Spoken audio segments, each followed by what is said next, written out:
Hi friends, welcome to my wonderful life. இன்றைக்கி ஒரு cooking video பார்க்கலாம். வீட்டில் வந்து காய் எதுவும் இல்லாத டைமில், சமைக்க போரிங்காக இருக்கிற டைமில், அந்த மாதிரி நேரங்களில் வந்து இந்த லன்ச் பண்ண ட்ரை பண்ணுங்கள். ரொம்ப ஈஸியாக சட்டுன்னு பண்ணிடலாம். வாங்க சமைக்கலாம்.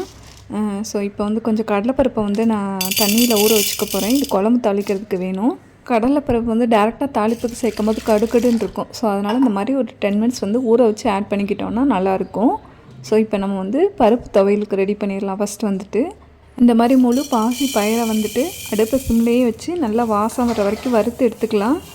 இதை நல்லா அலசிட்டு இதோட காரத்துக்கு வந்துட்டு வரமிளகா தான் வைக்கணும். இன்றைக்கி வந்து பழுத்த மிளகாய் எங்கிட்ட இருந்ததுனால ஸோ அதை ஆட் பண்ணிக்கிட்டோட ஒரு பல் பூண்டு, ஒரு துண்டு புளி, ஒரு பல் தேங்காய், தேவையான அளவு உப்பு, இது எல்லாம் கொஞ்சம் குறைப்பாக மிக்ஸி ஜாரில் நம்ம துவையில் அரைச்சி எடுத்துக்கலாம். இந்த பருப்பு துவையல் வந்துட்டு ரொம்ப டேஸ்ட்டாக இருக்குங்க.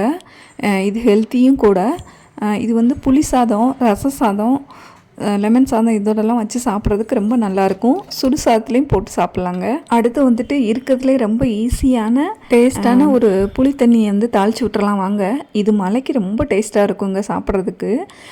கொஞ்சம் நல்லெண்ணெய் மட்டும் சேர்த்து விட்டுக்கணும். நல்லெண்ணெயில் வந்துட்டு கடுகு, உளுத்தம் பருப்பு, நம்ம ஊற வச்சுருக்கிற கடலைப்பருப்பு, அப்புறம் கொஞ்சமாக பெருங்காயப்பொடி, கருவேப்பிலை, வரமிளகாய் இது எல்லாம் போட்டு தாளித்து இதோட கொஞ்சமாக மஞ்சள் தூள், காரத்துக்கு வந்து மிளகாய்த்தூள் இது எல்லாம் போட்டு நல்லா வதக்கி விட்டுட்டு கரைச்சி எடுத்து வச்சுருக்கிற புளி தண்ணியும் இதில் ஆட் பண்ணிடலாங்க.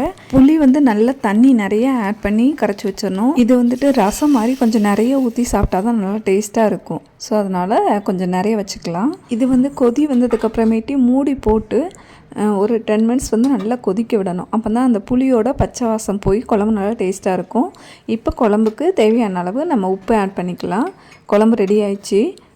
நான் இந்த புளித்தண்ணியோட எங்கள் வீட்டு கோழிங்கக்கிட்ட இருந்து வாங்கினேன் ஃப்ரெஷ்ஷான நாட்டுக்கோழி முட்டையில் இருந்துட்டு தவாவில் நல்லா நல்லெண்ணெய் விட்டு பெப்பர் கொஞ்சம் தூக்கலாக போட்டு நல்லா காரமாக ஒரு ஆம்லெட் பண்ணி இந்த புளித்தண்ணியோடு வச்சு சாப்பிட்டேன்.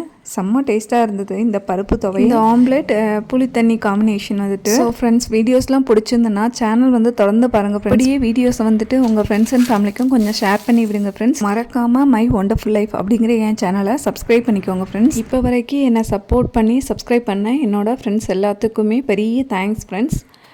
தொடர்ந்து வந்து சப்போர்ட் பண்ணுங்கள் ஃப்ரெண்ட்ஸ். நன்றி. வாழ்க வளமுடன்.